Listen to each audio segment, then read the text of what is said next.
Non, je ne dis pas. Je voudrais savoir, est-ce que dans les médias, dans les réseaux sociaux, vous avez été informé que le procureur de la Cour pénale internationale, Karim Khan, était là le 28 septembre 2022? Je ne suis pas informé. Ok. Est-ce que vous êtes informé, à l'exception, je dis, de Luis Mores Ocampo, le premier, que tous les procureurs de la Cour sont venus pour suivre l'affaire du 28 septembre 2009, dont Mme Bensouda? Vous avez ces informations? Je n'ai pas ces informations-là. Moi, je suis là pour des faits. Merci. Précis. Non, moi, je vous remercie. Je suis satisfait de vos réponses. Est-ce que vous vous rappelez que la République de Guinée, l'État guinéen, dans le cadre de la coopération prévue dans le statut de Rome, a signé avec la Cour, le bureau du procureur, un mémorandum pour le suivi de l'affaire du 28 septembre 2009. Moi, je suis devant le criminel tribunal de la Guinée. Je ne réponds qu'à ces questions par rapport aux faits pour lesquels je suis ici. En ce qui concerne la Cour pénale internationale, si j'étais traduit là, j'allais parler de ça. Ben, je suis en Guinée. Je parle que des réalités de la Guinée. Je vous remercie. Maître, s'il vous plaît, revenez aux faits maintenant. Oui, c'est la procédure, c'est lié aux faits, c'est lié à l'affaire du 28 septembre. Hein. Permettez-moi, Monsieur le Président. J'ai fini, c'est presque fini. Bien.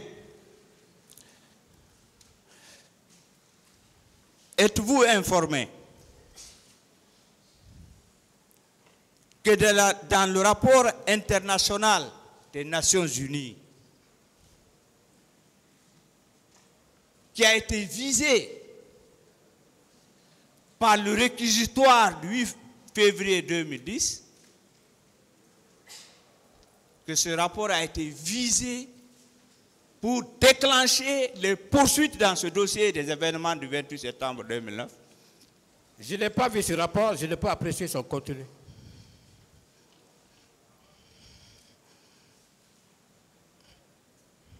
D'accord. Je vais terminer.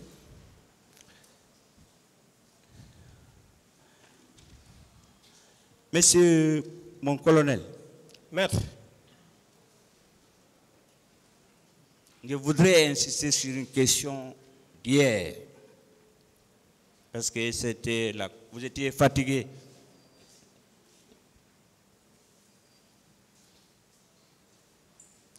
Les événements du 28 septembre,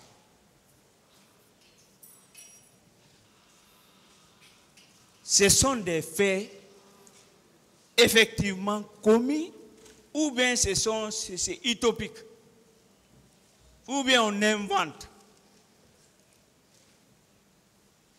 Je vous ai dit que je n'étais plus là-bas lorsque les exactions, comme vous venez de le dire, ont commencé.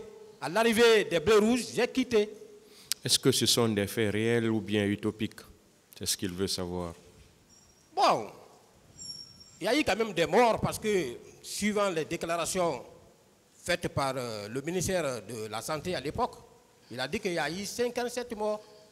Donc je crois à ça. Bien.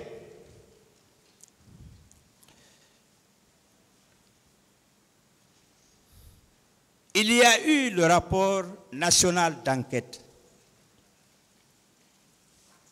Est-ce que vous savez que ce rapport a répertorié 1480 victimes enregistrés dans les hôpitaux de Donka, Ignacirine et dans les centres de santé. Ça, c'est le rapport national. C'est fini? Je n'ai pas parlé. Quoi? Ce rapport ne m'a jamais été signifié, donc je ne peux parler de ça. Ça peut arriver, ça peut arriver. Je vais terminer. Je vais terminer. Monsieur, mon colonel. Maître.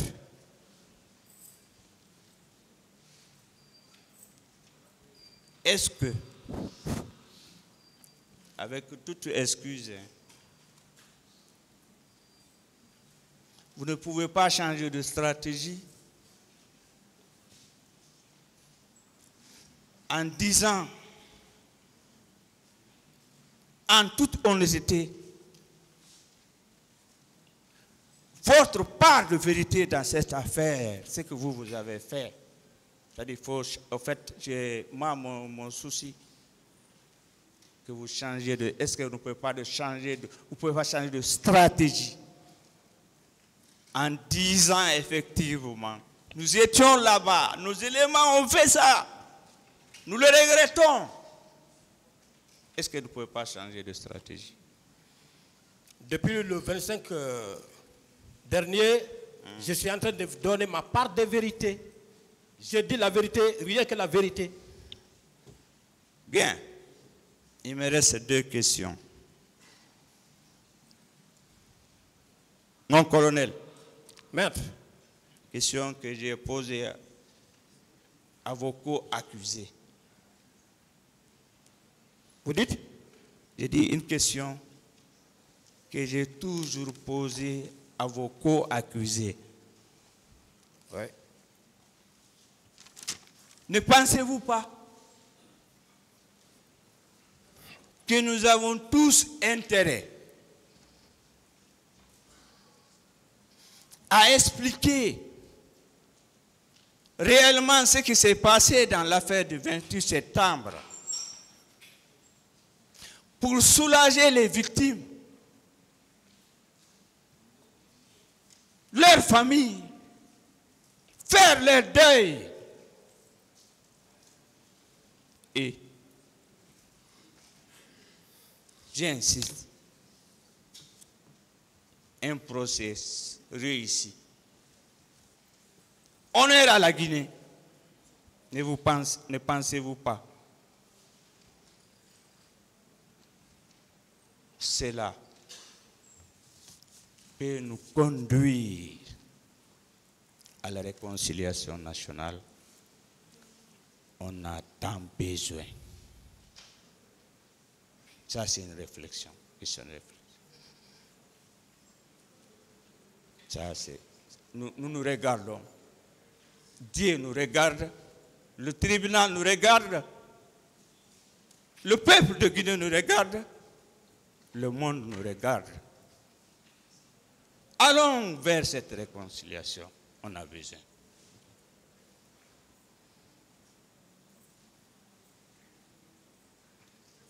C'est fini? J'ai fini. Non, il reste une seule question. J'ai dit encore une fois de plus. Oui.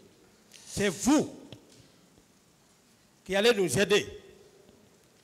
Vous avez parlé une fois quelque chose qui m'a beaucoup plu, que ce procès est pédagogique. C'est un exercice. C'est vous qui devez nous pousser à ce que chacun puisse désormais labourer dans son couloir. Si l'armée reste dans son couloir, la gendarmerie reste dans son couloir, qui est tout le temps assimilé à la population. La police reste dans son couloir, toujours assimilée à la population. On ne va jamais connaître ce genre d'événements. Ça, je vous le parie. Nos chefs hiérarchiques à tous les niveaux ont condamné l'acte. D'autres ont dit dans leur déclaration que la déontologie de l'armée ne lui permet pas d'être en contact avec la population pendant les événements, pendant les manifestations. Mais qu'est-ce que vous voulez qu'on dise? Avant les événements de 28 septembre, la gendarmerie, globalement, a fait combien de maintien d'ordre? Lorsque j'étais dans les escadrons, on a fait combien de maintien d'ordre à Caporal où un de nous a été rattrapé par la population, tué, crucifié comme Jésus-Christ. Ça s'est passé à Caporal ici. Est-ce que les gendarmes ont décollé pour aller venger leurs collègues? Depuis l'école de la gendarmerie nationale, on nous apprend les conditions d'utilisation des armes. C'est clair et net. Si vous parvenez à nous faire ces observations, à faire un plaidoyer pour que chaque militaire puisse rester dans son cadre en cas d'événement, je vous assure, je vous parie que ce que nous sommes en train de dire, on ne le connaîtra jamais. Je vous remercie.